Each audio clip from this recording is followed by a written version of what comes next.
কাজ করা, কি করা? কথা বলেন না। আমল শব্দের অর্থ কি? কাজ করা। যেমন ইন্ডাস্ট্রিতে কাজ করতেছে, এক নৌকা থেকে ইন্ডাস্ট্রির ভিতরে, মিলের ভিতরে মাথায় বহন করে নিয়ে যাচ্ছে, এটা কি করতেছে? কাজ করতেছে। এটার নাম আমল। আপনি নামাজে আসছেন, এটা কাজ না? কথা বলেন না। এই যে সিজদা করতেছি, রুকু করতেছি, তেলাওয়াত করতেছি, এগুলা কি? আপনি টেবিলে বসে বসে পড়ালেখা করতেছেন, কোরআন তেলাওয়াত করতেছেন, তাসবিহ তাহলিল করতেছেন, এটা কি? আপনারা আওয়াজ কম বলেন কেন? সন্দেহ হয় নাকি? এটাও কি কাজ? আপনি আরেকজনের সাথে কথা বলতেছেন, এটাও কি কাজ? আপনি মিছিল করতেছেন, এটাও কি? আপনি জনসভায় বক্তব্য দিচ্ছেন, এটাও কি? তার মানে হচ্ছে আমল বুঝাইতে আমলের সংজ্ঞা আমরা যারা পড়ালেখা করেছি, অর্থাৎ যারা আমল বলতে যেটাকে আরবি ভাষাতে ফাইল বলে, কাজ, ক্রিয়া, ইংরেজিতে বলে ভার্ব। ভার্ব মানে কি? ভার্ব শব্দের সংজ্ঞা কি? ফাইলের সংজ্ঞা কি? আমলের সংজ্ঞাটা কি?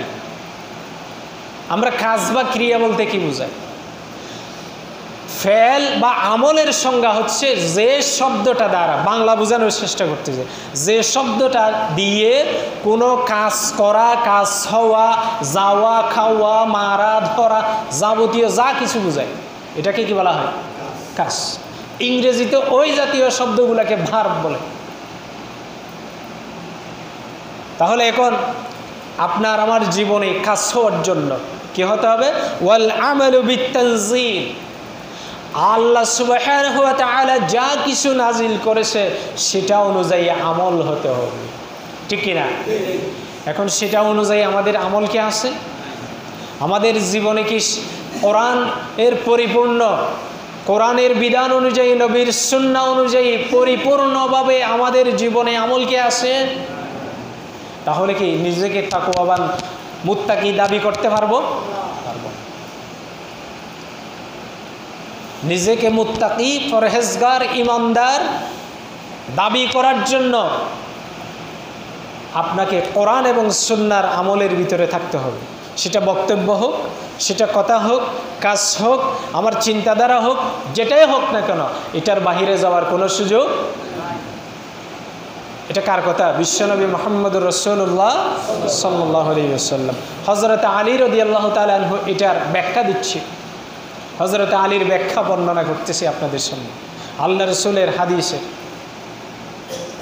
তাহলে আল্লাহ সুবহানাহু ওয়া তাআলা যেটা বলেছেন, ইয়া আইয়ুহাল্লাযীনা আমানুত্তাকুল্লাহ হাক্কা তুকাতিহি, হে ইমানদারগণ তোমরা এভাবে তাকওয়া অর্জন করো, এভাবে আল্লাহকে ভয় করো, এভাবে মুত্তাকি হও যেভাবে ভয় করা দরকার, যেভাবে মুত্তাকি হওয়া দরকার, যেভাবে ইমানদার হওয়া দরকার, যেভাবে পরহেজগারিতা নিজের ভিতরে আনা দরকার, ঠিক কিনা? আল্লাহ এই কথা বলে কি বলেছে? ওয়ালা তামুতুন্না ইল্লা ওয়া আনতুম মুসলিমুন। দেখেন, এই কথা বলার পরে আবার বলতেছে পরিপূর্ণ মুসলমান না হয়ে মৃত্যুবরণ করো না। এখন মুসলিমুন শব্দের অর্থ কি? আত্মসমর্পণকারী। মুসলিমুন শব্দের অর্থ কি? কথা বলেন না। মুসলিমুন শব্দের অর্থ আত্মসমর্পণকারী। আত্মসমর্পণ বলতে কি বুঝি? যেমন আপনার নামে একটা মামলা হয়েছে, যে ওয়ার্নিং হয়ে গেছে, আদালত থেকে রুল জারি করা হয়েছে, গ্রেপ্তারি পরোয়ানা জারি করা হয়েছে, আপনি বুঝতেছেন যে লুকিয়ে থাকার ফালাবার কোনো জায়গা নাই, রাস্তা নাই। এখন কি করতেছেন? নিজে গিয়ে আদালতে গিয়ে সশরীরে বা পুলিশের থানায় গিয়ে আপনি নিজে আত্মসমর্পণ করেছেন। তার মানে কি আদালত থেকে বা আপনারা যেটা করেছেন আমি সেটার প্রতি সমর্থন করলাম, আমি আত্মসমর্পণ করলাম। তাহলে আল্লাহ সুবহানাহু ওয়া তাআলা যেটা বলতেছে, মুসলিমুন, মুসলমান, মুসলমান বলা হয় যাকে যিনি পরিপূর্ণভাবে আল্লাহর কাছে আত্মসমর্পণ করে। তাহলে পরিপূর্ণ আত্মসমর্পণ না করে মৃত্যুবরণ করা। এবার আসেন, তাহলে তাকওয়ার কয়টি আমরা শুনেছি? দুইটি। এক নম্বর কি? সব জীবনের সব ক্ষেত্রে ভয় কার উপরে? আল্লাহর উপরে। দুই নাম্বার কি? ওয়াল আমালু বিত-তানজিল, আল্লাহ যেটা নাজিল করেছে সেটা দিয়ে আমল করতে হবে। এরপরে আসেন 3 নম্বর, ওয়াল কানাআতু বিল কালিল, লোভ করা যাবে না। কি করা যাবে না? এখন আমাদের লোভ আছে না নাই?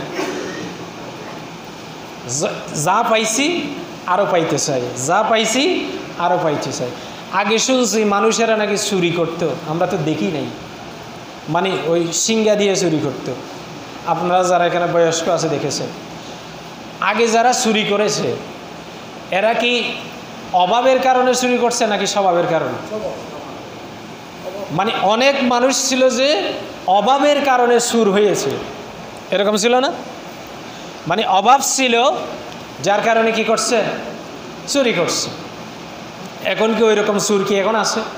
মানে ঘরের সিঙ্গা দিয়ে বা ছিদ্র করে কাজকর্ম করতে পারে না, তার মানে এটাও তার স্বভাব হয়ে গেছে। কিন্তু এখন যারা চুরি করে, এখন যারা চোর আছে, তার মানে এরা হচ্ছে ভদ্র চোর, ডাকাইত চোর, আছে না নাই? মানে ডাকাতি তো আবার সরাসরি করে না, বিভিন্ন ফাইল আটকায়। উনি সরকারের প্রথম শ্রেণীর চাকরি করে, যিনি প্রথম শ্রেণী চাকরি করতেছে, অন্তত তার বেতন, সুযোগ সুবিধা, বাসা ভাড়া, চিকিৎসা, এই সেই সব মিলিয়ে না হলেও 30,000-এর উপরে কমসে কম, ঠিক না? আমি একেবারে কমসে কম বলতেছি আর কি, 30,000-এর উপরে। বা যাদের চাকরির বয়স এরকম প্রথম শ্রেণীতে যারা আছে, যাদের চাকরির বয়স 10-15 বছর হয়ে গেছে, এদের বেতন তো 50,000-এর উপরে হয়ে গেছে এখন বর্তমানে।